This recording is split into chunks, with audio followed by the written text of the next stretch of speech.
Ah, good evening, my friend. Was Sir aware I was in the business of wondering as to whether you were in the penultimate possession of the terribly wonderful knowledge as to the quaint location of this fine local establishment, slap bang in the middle of the never not there? I was just walking. Ah, yes, sir. The walk of life, and with your chameleon teeth you snap the air that fades, feeds, and deletes the fragile mind. Like cake. Birthday cake with candles picked from the cane fields of the ones who suffer in silence. Never before asking permission first. Would Sir like some pineapple chunks? They are soaked in the words spoken by men with hair such as yours in fully furnished office spaces. Spicy, unlike that birthday cake. Do you mind if we stand up, sir? What? What are you talking about? I think perhaps that the mere percolation of your comfortable arse-based idea was a little ahead of its time. Do you have any chairs? No, sir. No. In this shop, we use our legs. What exactly is this place? I don't remember how I got here. You were the one who walked through the door, sir. I don't remember how I got here. I just remember the bell. So often the way. The tolling of the bell is often loud and confusing, blaring in the ears of those unprepared to hear it, as they often are. It does sometimes irk me so, to have to explain the reason for every customer's presence in my humble negative void. Time after weary time. You made an appointment, sir. A most urgent one, if I remember the telephone conversation. We spoke on the phone. Also, a paper invitation in advance of the phone call, sir. Two-step verification. It is the rule that every client verbally confirms their consent to have their memories, shall we say, altered. Altered? What do you mean, altered? Indeed, Mr. Sharp. Sharpie. Indeed. Upon entry to this place, my establishment sees to it that your mind is scrubbed of any memory linked to your knowledge of the location of the establishment itself. My own little internal self-optimizing functionality. Along with the added bonus of being the proud owner of a building that's ever so slightly alive.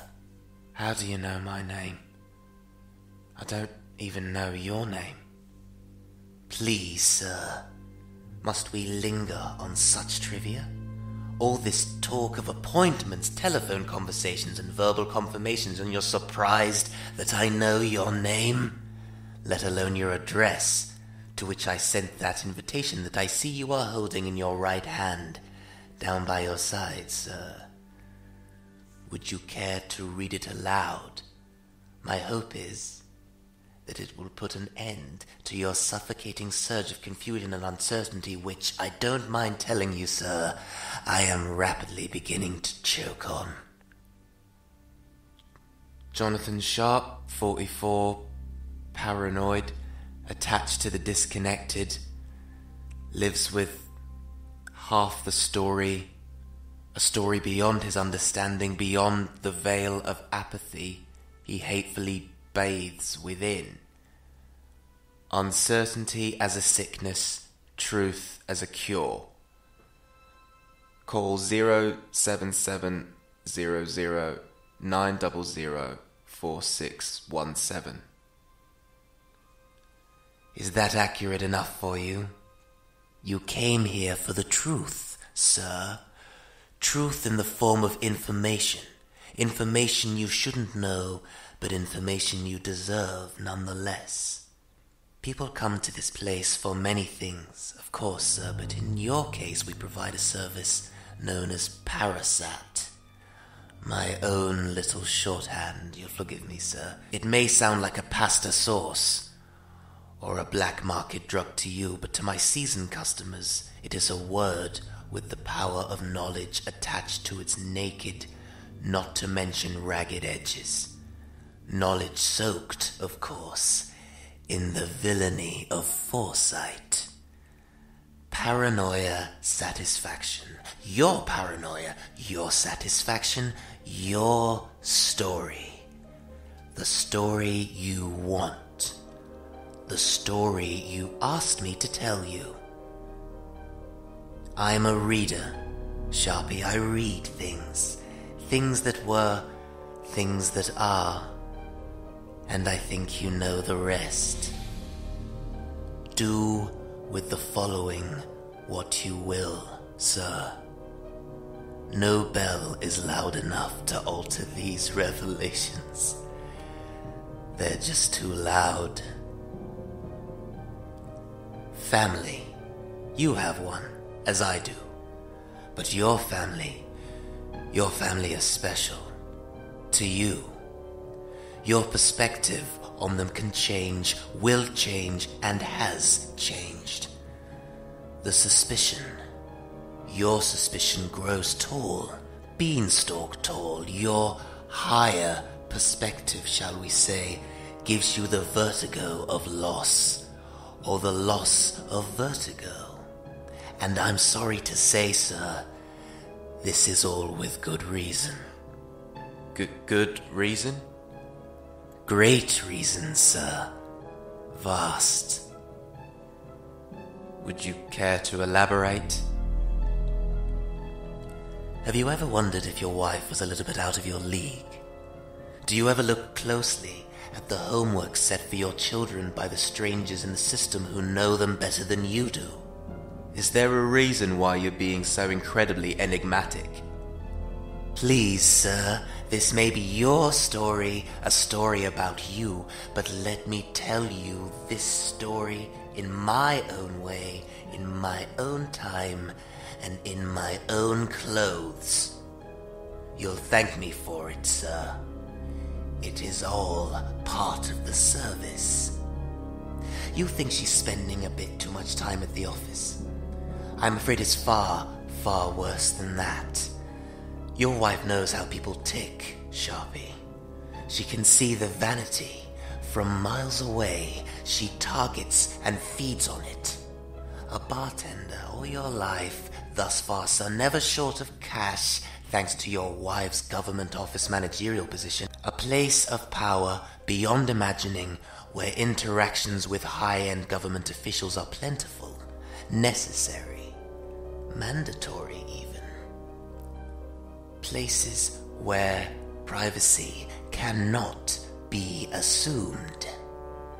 Your wife travels a lot, Mr. Sharp? That's right. More so recently. And your 2 children accompany her on these business trips, do they not? I work nights. It's easier if they travel when she does. Your wife's suggestion, I believe, sir. Believe it or not, the fact that she is having an affair isn't the most important thing. She's having an affair? Obviously. Your son has a skin condition, yes? A skin condition that is calmed by the use of certain medical creams, lotions, and potions? Yes. What's that got to do with anything? Dangerous things, medications, sir. They can be altered, shared even. And what does this have to do with the affair? Your wife travels with a particular man that has a lot of, shall we say, off-the-books influence in the Department of Education. On paper, he is an advisor and a policy sounding board, a personal friend to the Prime Minister, of course, and a corrupt and evil man of a secret organization called Nightingale. They are in the business of power, domination, and are using your wife's lover to helm their latest endeavor, reworking various tiers of the education system to control what children are learning at earlier ages, while thrusting advertisements in their faces such as toys with built-in undetectable surveillance, so they are able to monitor the progress of the brainwashing process. Neat, eh? They go to schools, they learn subtle but dangerous things. They grow into adults and become dangerous things. A long-term plan. Not unheard of. The wheel turns, sir. Nothing is ever new. But that is not to say that when a new spoke has been added, it should stay there forever. But never fear. Nightingale aren't the only ones with a long-term plan. We have your wife in the equation. My wife? Well, yes, she's a spy, that's the whole point. Her real name is Lana Grimsdottir. Norwegian by birth and probably the most dangerous and patient spy in the world. Patient enough to plan her family life around her husband and 2 children, one of which shares a skin condition with her new, additional, powerful lover. A fake princess to his warped, flaky Prince Charming. Romantic. It is simple enough to imagine that a governmental liaison such as this Nightingale agent would regularly interact and perhaps even share a building with a woman in your wife's position. A position that she targeted years ago and only last month changed over to a personal assistant. That's why she's been away from the office a lot more. Do you see? But you didn't know that because you're a bad husband. A personal assistant. How quaint. And a working mother who travels regularly with her young children. She, of course, has her own assistant who helps take care of the kids while she builds up to the climax of her plan with a somewhat personal touch. What plan? Your wife is a nice lady, Mr. Sharp.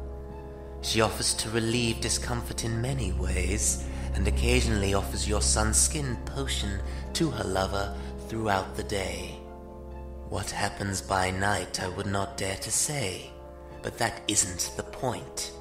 Scary coitus rarely is the point. It is the potion, the ointment filled with invisible deadly flies. Poisonous flies. I'm using an analogy to add a splash of color. It's actually a separate potion that she offers to her lover. The casing remains the same, but inside is something quite different. Oh, it calms the irritated skin, yes, does what it says on the identical tin, but like an unattended drink at an unfamiliar bar, the unseeing eye that does not observe will often miss the invisible spike. So, she spiked this guy's lotion.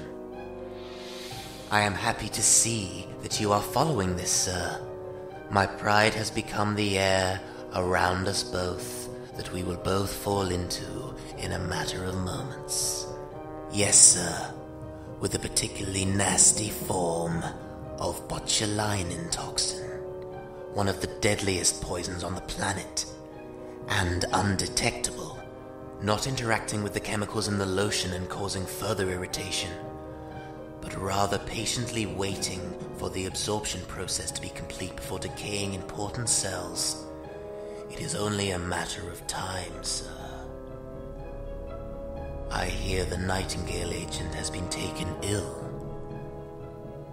I believe your wife is at his side as we speak. What are we to do?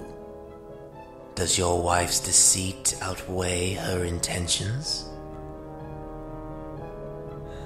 No. Wise and selfless, sir. Future generations are more important than the lives of people who don't realize they are currently being metaphorically strangled to death by somebody they trust. I definitely didn't say any of that. I read it, my dear fellow. Like I said, I read things. But one can never get things completely right or completely wrong.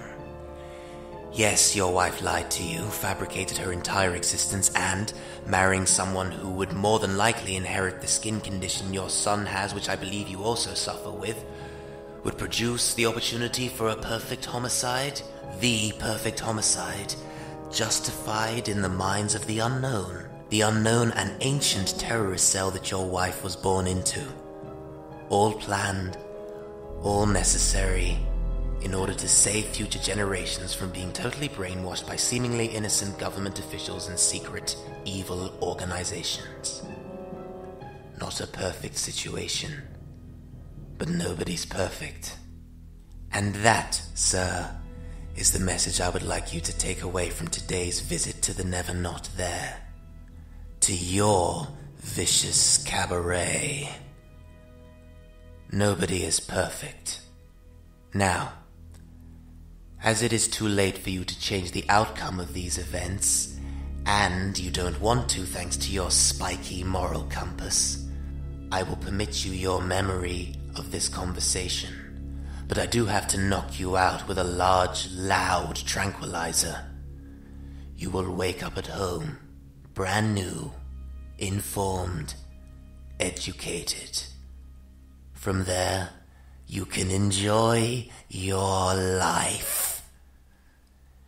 It won't be a perfect life, but then nothing is perfect.